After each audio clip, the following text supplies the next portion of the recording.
የኢየሱስ ክርስቶስ ቋንቋ ዛሬም ድረስ የሚወራበት ምድር። በዓለም ላይ አንድ እጅግ አስገራሚ ቦታ አለ። በዚህ መንደር ውስጥ የሚኖሩ ሰዎች ዛሬም ድረስ የሚግባቡት ከ2000 ዓመታት በፊት ኢየሱስ ክርስቶስ በምድር ላይ ሳለ ይናገር በነበረው ቋንቋ ነው። ቋንቋው አረማይክ ይባላል። በአንድ ወቅት በመካከለኛው ምስራቅ እንደ ዛሬው እንግሊዘኛ የንግድና የዲፕሎማሲ ቋንቋ ነበረ። ኢየሱስ ክርስቶስ ደቀ መዛሙርቱ በዕለት ተዕለት ሕይወታቸው በትምህርታቸውና በጸሎታቸው ይጠቀሙበት የነበረው ይህንኑ ቋንቋ ነው። ይህ ቋንቋ ዛሬ የሚገኘው በሶሪያ ተራሮች ውስጥ በምትገኘው ማአሉላ መንደር ውስጥ ነው። እዚህ ቦታ አረበኛ ሳይሆን አረማይክ የመግቢያ ቋንቋ ነው። የሚገርመው ግን ይህ ቋንቋ ክርስቲያኖች ብቻ አይደለም የሚናገሩት። በመንደሩ የሚኖሩ ሙስሊሞችና ክርስቲያኖች በፍቅር በሰላም አንድ ላይ ነው የሚኖሩት። ቋንቋው እንደ ዋነኛ መግባቢያ ይጠቀሙበታል።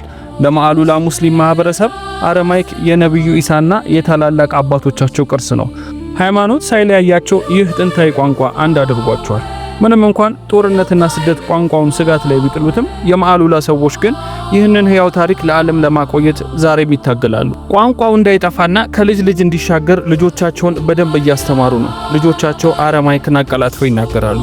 አረማይክ በሶሪያ በማአሉላ አካባቢ በሰፊው ይነገር እንጂ እንደ ኢራቅ፣ ኢራን፣ ተርኪና በስደት በአውሮፓና አሜሪካ ያሉ የአረማይክ ቋንቋ ተናጋሪ ማህበረሰቦች ቋንቋውን ይጠቀሙታል።